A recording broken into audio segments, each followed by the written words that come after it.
Guys, magandang araw ulit sa inyo lahat at welcome back sa channel natin. Guys, meron tayong gagawin ngayon kung paano maglinya ng dimmer switch. Actually, meron tayong linya na nito, yung paano maglagay ng dimmer switch. Ang pagkakaiba lang, kasama siya sa ating 3-way switch.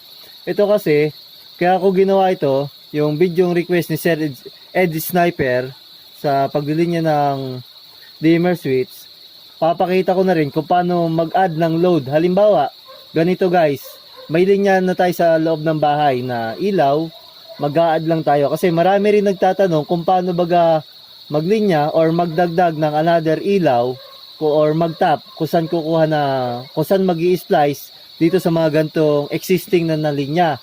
Pag tayo mag-add ng mga load or ilaw, una nating tatandaan kung kaya pa ba ganong ating pagdadagdagan ng load. Halimbawa, sobrang dami na ng ilaw. Kailangan pa ba nating idagdag to doon? Kasi, minsan guys, hindi na advisable na mag-add pa ng load kung halimbawa, sobrang dami na nakalagay na ilaw sa ating sirketo. Kaya doon pumapasok minsan, nag-a-add tayo ng sub-panel. Para halimbawa, i-divide natin yung bawat ilaw or load sa isang breaker. Kasi, kagaya ito, 16 amperes lang yung ating circuit breaker. Meron siyang capacity na kung ilang ilaw lang or kung ilang bulb lang ang kaya niya. Kaya number 1 natin laging tatandaan. Hindi porke may linya na tayo sa bahay, basta na lang tayo mag-a-add ng load. Tatandaan din natin kung hanggang lang saan lang capacity ng ating circuit breaker tsaka ng ating linya. Kasi minsan, hindi nga bumigay yung ating circuit breaker, yung ating namang wiring sa loob ng bahay ang bumigay kasi nga hindi na kinaya yung mga dagdag na load. Yun, isa rin natin tatandaan yun. Before natin simulan to, plug ko muna yung isa nating channel na Uno Kenshin TV. Guys, dun tayo nag-upload din ng iba nating video. Yung mga request video ninyo, doon ko ina-upload yung about sa electrical, plumbing at iba pang mga paggawa sa bahay. Shoutout na rin guys doon sa mga taong wala sawang sumusuporta sa video natin.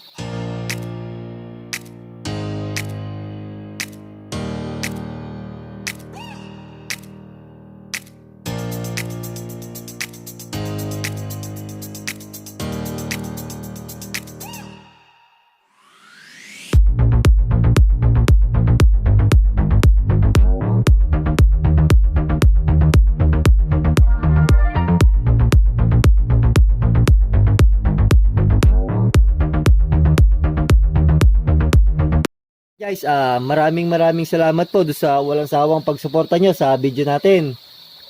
Before tayo mag-start, number 1 natin tatandaan, lagi nating i-off ang ating circuit breaker para maiwasan natin magkaroon ng injury dulot ng kuryente. Diba, alin natin sa bahay, live na. Kaya gagawin natin, i-off natin yung ating circuit breaker. Then isa pang mapapaalala ko sa inyo, kapag gumagawa na tayo, lagi nating iisipin na yung wire na hinahawakan natin ay laging live kahit naka-off yung ating circuit breaker. Yun ang isa sa dapat natin laging tatandaan. Isipin natin na live wire yung ating hinahawakan para makaiwas na rin tayo sa aksidente. Kasi para hindi tayo masanay na naka-off yung ating circuit breaker. Lagi may tendency nga hawakan natin. Paano kung mag-malfunction guys? Kaya mas maganda, ilalagay natin, ma-mindset natin na laging live yung ating ginagalaw or hinahawakang wire. Okay, start na tayo guys. Mag-a-add tayo ng linya dito para sa ating dimmer switch. I-open ko na muna guys yung ating receptacle para magkaroon tayo ng access sa loob ng junction box. Tanggalin na natin yung bulb para iwasan natin mabasag in case na tayo nag-a-add na ng mga wire or ngayon halimbawa guys, ganyan. Inopen natin yan. Saan ba tayo kukuha ng line 1 at line 2? Kung halimbawa, line 2 lang yung ating connection or live and neutral, kung live and neutral ang ating connection. Ang number 1 natin tatandaan guys, kapag ka mag-a-add tayo ng connection, ang una nating hahanapin, yung galing sa circuit breaker, doon tayo kukuha. Or kung halimbawa, hindi siya galing sa circuit breaker, papakita ko naman dito sa side na to guys. Halimbawa, ayan. Ito, mabilis nating matatandaan, lalo na kung halimbawa, naka-color coding yung ating linya. Ang line 2 niya, itong white, then ang line 1, yung black. Lagi niyong tatandaan na yung galing sa circuit breaker, itong isang to, na diretso sa switch, siya yung ating magsisilbing line 1. Then yung galing sa circuit breaker, na papunta sa receptacle or bumbilya, siya yung magsisilbi nating line 2. Yan, lagay natin tong ating line 2. Then, yung ating magiging line 1. Ang gagamitin ko dito, red na wire para mabilis nating matandaan yung ating line 1. Ito yung line 1 or yung live. Kung halimbawa, line to neutral yung connection natin. Ang ating line 1, diretso sa switch, kukonect din natin dito sa ating isang line 1. Siya yung galing sa breaker, papunta sa switch. Tapos, itong line 2 natin, galing dito sa ilaw, papunta dito sa isang ilaw din. Dalawa kasi yung nakakonect sa ilaw. Ano ba yon? Yung ating line 2 na galing sa breaker, then itong galing sa switch. Ito kasi guys, hindi kayo magko-connect dito. Ito yung return. Yan kasi yung galing dito sa bukilya, papunta dito sa ating switch. Pwede kayo mag-tap dyan, pero na lang kung halimbawa, ang gagawin nyo din niya ay nakaparallel. Kasi pagka ganun guys, once na in-off nyo itong switch na to, itong existing switch, yung in-add nating load, mamamatay din siya. Kaya hindi tayo kukuha ng source dito sa ating neutral. Or rather, dito sa ating return. Itong return, siya yung galing dito sa ating bukilya, papunta dito sa ating switch. Hindi tayo kukuha ng linya dyan. Kasi nga, once na in-off natin yung switch natin, wala din siyang current na tatakbo. Pag mag-a-add kayo, iuhuli nyo na yung pag-i-splice nitong pagkukuhanan yung linya. Mas maganda, bubuin nyo na muna yung linya dito before tayo mag-add doon. Para halimbawa, nakatap na to, may mag-on or mag-on yung ating circuit breaker, sa huli natin siya kikibuin. Ito na muna para wala siyang current or kumbaga walang kuryente dito sa ating ginagalawan. Kasi mas matagal tayong kikilos dito sa pagdadagdag ng load. Or kumbaga, buo na yung ating idadagdag na load bago natin itap. Para tetestingin na lang natin after natin itap. Yan. Lalagyan ko muna siya ng return dito sa valve na to. Dalawa yung valve natin guys. Yan. Yung return natin,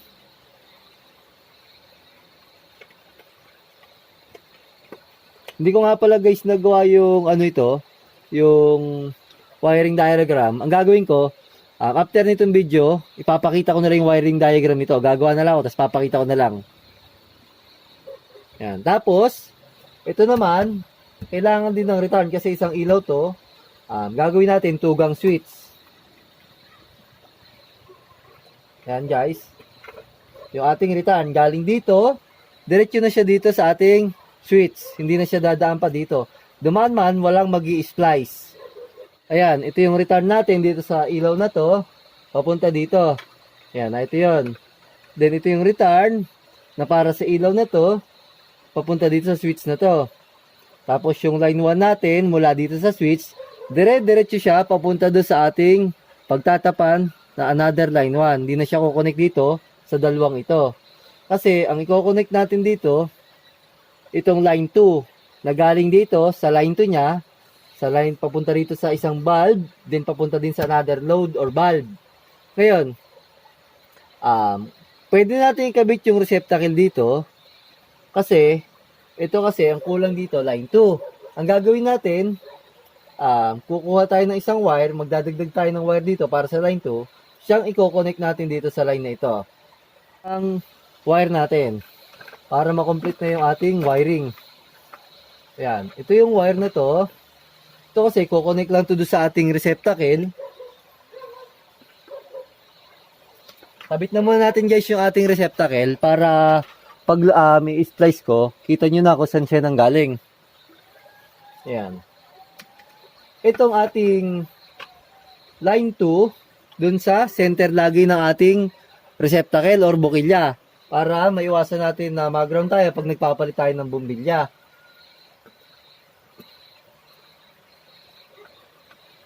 Yan yung line 2. Then yung ating return, dito naman sa kabilang side ng ating bukilya o receptacle. Nakakabit na yung wire natin dito sa ating receptacle or bukilya. Yung line 2 doon sa center, then yung return natin doon sa kabilang side, siya nga yung return papunta sa bukilya, diretso sa ating switch. Ngayon, ang gagawin natin, itong line 2, i-splice lang natin dito sa isa nating line 2. Yung line 2, siya yung galing sa circuit breaker natin, papunta sa mga load natin o receptacle. Yan. I-splice lang natin siya guys, dito. Tatalupan natin, then i-splice natin. Lahat ng line 2, hindi siya pupunta sa ating switch. Walang line 2 na pupunta sa ating switch, kahit saan man tayo mag-add ng ating load. Make sure nyo yung pagkaka-splice nyo ay mahigpit at maganda yung contact para maiwasan natin na mag-lose yung ating connection at mag-blink na rin yung mga ilaw natin. Splice na yung ating line 2 doon sa kabilang line 2 kasi wala na tayo dadagdag na load. Basta tatandaan nyo lang, lagi yung line 2 natin ay sa ating mga ilaw or receptacle ang diretso. Splice na natin to guys. Then, kukonek natin yung another receptacle. Ng ating receptacle, ganun lang ulit. Kagaya nung ginagawa natin sa iba nating receptacle, sa center lang ulit itong line 2. Ayan, dito lang ulit sa gitna.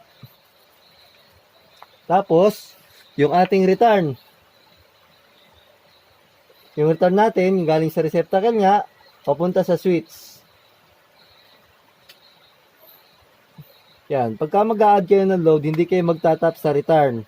Kasi yung return, siya yung galing nga sa switch, wala siyang current pagka naka-off yung ating switch.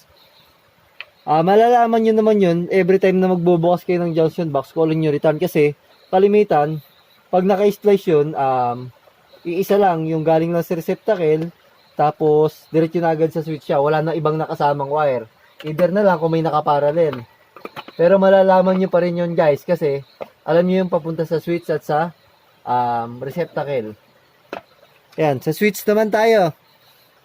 Yung switch natin guys, ito yon yung dimmer switch, kung paano ikabit. Paalala guys, itong dimmer switch, meron siyang capacity at saka meron siyang bulb na kailangan paglagyan. Hindi lahat ng bulb pwedeng lagyan ng gantong dimmer switch or kung anumang dimmer switch. Kasi may bulb na pag nilagyan mo ng dimmer switch, ang tendency lang hindi hihina yung bulb. Ang mangyayari, magbiblink lang siya or wala lang epekto. Ganun yan guys, hindi lahat ng bulb pwedeng lagyan ng dimmer switch. Ito pati may capacity siya hanggang 500 watts lang guys na bulb ang may lalagay nyo dito. Ayan. Compare dito na 10 amperes, kaya niya ang almost 1,800 watts sa mga gantong switch. Kasi, ito ay mababa lang yung kanyang capacity hanggang 500 watts. Pero guys, wag na wag nyong isasagad. Halimbawa, di ba nga nakalagay dito 500 watts. Wag nyo naman siya isasagad. Halimbawa, hanggang 400 watts lang. Kasi, kailangan din natin na meron siyang allowance. Di ba nga, pagka sa tayo magko-compute ng load, kailangan 80%, halimbawa sa breaker, 80% ng capacity ng breaker yung kailangan na magamit. Halimbawa, sa 16 amperes, hindi kompleto or hindi dapat buong buo yung 16 amperes na magagamit. Bit nito, iisa lang naman yung ating line 1. Ito lang yon. Ina natin siya ng jumper kasi meron na siyang wire dito, kaso hindi siya papasok dito. Kaya gagawin natin, lalagyan natin siya ng jumper. Ayan, jumper natin dito sa ibabaw. After nun, pwede natin siyang i-strip. Tapos ito ding isang line, yung line 1, i-strip din natin. Tapos, i-splice na lang natin. Dito naman, kahit alin dito yung mapakabit sa line 1 or sa return. Kahit alin dyan, kahit magkabaligtad dyan guys, okay lang yon. Kasi, wala naman siyang tag. Kung alin yung dapat sa line 1 at sa return. Yan. Kukunin lang natin tong isang wire na to sa dimmer switch. Then kukunin din natin yung isang wire dito sa ating single switch. Siyang i-connect natin sa bawat line 1. Yan. Pagka-splice natin ganyan, okay na siya. Wala nang idadagdag sa kanya. Kasi yun nga yung magbibigay ng current dito sa switch or dadaan dito sa switch. Yung line 1. Tapos, ito ang gagawin natin or lalagyan natin ng dimmer switch, itong side na to. Kaya yung return niya, ito guys, ayan. Ito yun. Pag naglilinya kayo sa actual na, magandang gagawin nyo, pag hindi naka-color code, lalagyan nyo ng tagging yung inyong wire. Kung alin yung lalagyan nyo. Kasi para hindi kayo malito. Yan, kukonect natin tong isang to. Yan, ito yun. Dito sa dimmer switch natin. Kasi itong side na to, nilalagyan natin ng dimmer switch. Hindi, wala siya sama sa kanya kasi return yan. Itong isang to, yan, dito to, sa single switch lang natin ilalagay. Dito sa kabilang side.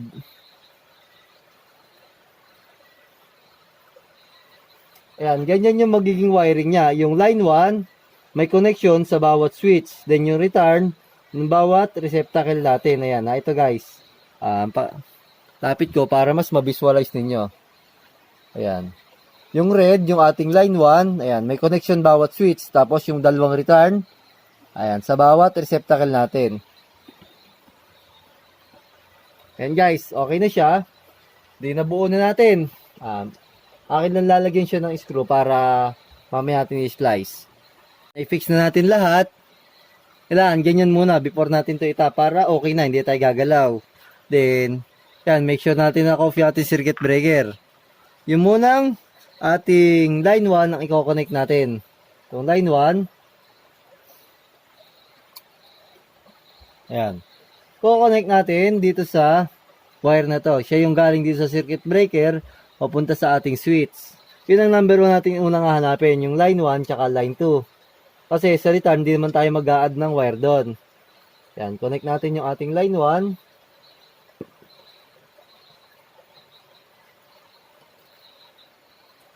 Yan, kaya nagamit ako ng plies.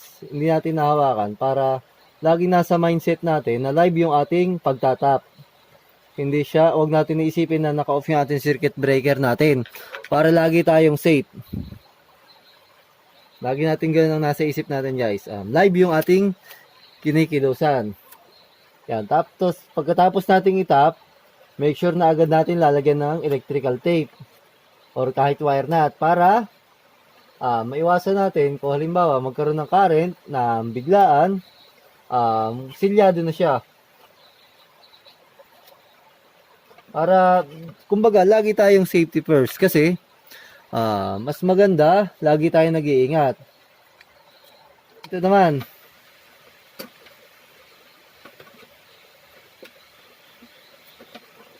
Connect natin tong ating line 2 na galing dito sa side na to.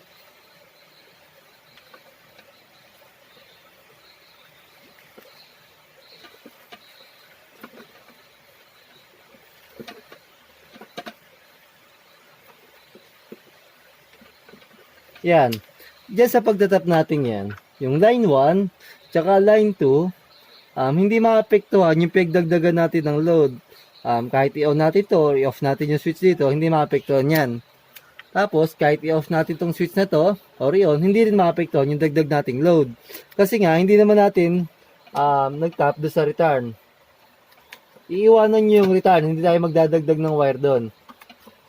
Yan. Ito yung video request ni Sir Ed Sniper. Matagal na to. Si Sir Ed Sniper, matagal ko na rin yung subscriber. Kasabayan pa yan ni Sir Carl Joseph Orculio, ni Sir Julio Cine, ni Ning Deloy, tsaka ni Ton Skibel. Yun yung mga una kong subscribers in the Mamels Rock. Kaya nagpapasalamat ako sa kanila kasi hanggang ngayon, simula ako nag-YouTube, sila pa rin inaandito, nakasuporta sa ating mga video. Tsaka yung mga kauna-unahan pa rin po guys, doon sa mga hindi ko nabanggit, maraming salamat po. Kasi guys, wala kayong sawa sa pagsuporta sa video natin. Maraming salamat po. Ayan guys, na ito yung connection natin, yung line 1, tsaka line 2. Siya yung galing dito. Kukonect natin yung papunta dito sa circuit breaker. Fix natin siya para matry natin. Ayan guys, okay na yung ating linya, yung paano mag-add ng load, paano mag-wire nitong dimmer switch. Ating tetestingin na yung ating linya. Yun nga, nabanggit ko sa inyo, hindi lahat ng bulb pwedeng lagyan ng dimmer switch. Try mo natin itong ating isang ilaw, yung ating existing na linya. On muna natin yung ating circuit breaker. Yan. Yan, okay na siya guys. Then ito namang isa nating sa ilaw. Yung single switch natin. Ayan guys, okay na rin siya. Tayin ko muna para yung ating dimmer switch naman. Kasi guys, may mga nakalagay na bulb na hindi dimmable. Mababasa niyo naman yan pag bumili kayo, may nakasulat doon na dimmable. So guys, ayan. Ayan, ito yung ating connected sa dimmer switch. I-on natin. Ayan guys, dadandanin ko lang kasi kaya kita nyo na i-dim siya. Ayan, pwede siyang i-light. Ayan. Ayan guys, dimmable siya. Meron kasi hindi dimmable. Pakita ko sa inyo guys. Gaya nito guys, hindi siya dimmable. May mga LED light na hindi dimmable. Pakita ko sa inyo. Ayan guys oh. Nasa low pa siya pero yung ilaw niya ganun pa rin. Kahit i-high natin, wala siyang effect. Meron mo siya, nagbi-blink lang siya guys oh. Pero hindi siya dimmable. Kasi kung dimmable siya guys, kaya natin i-low siya ng sobrang lamlam or hina ng bulb. Ayan, meron pang iba dito guys na bulb na hindi din dimmable. So guys, ito ang mangyayari kapag hindi naman dimmable. Ayan guys oh. Wala lang. Kapag in-on natin, malinaw din. Pag in-off natin, wala, or hininaan, wala. Ayan. Ganyan yung nangyayari guys. Pagka binabaan natin yung ating dimmer, kita nyo, nagbi-blink lang siya. Kaya hindi dimmable tong bulb na to guys. And guys, bale yan yung request video ni Sir Eddie Sniper. At isa pa rin nga pala kasama niya nila si Sir Ruel Aquino ng Cavite or General Trias. Kasama din nila yan sa mga una kong subscriber. At maraming salamat po ulit sa inyong lahat at sa walang sawang pagsuporta nyo sa video natin. At yun na rin guys, supportahan nyo yung isang channel natin or bagong channel natin na Uno Kenshin TV. At maraming salamat po ulit sa inyong lahat at God bless po.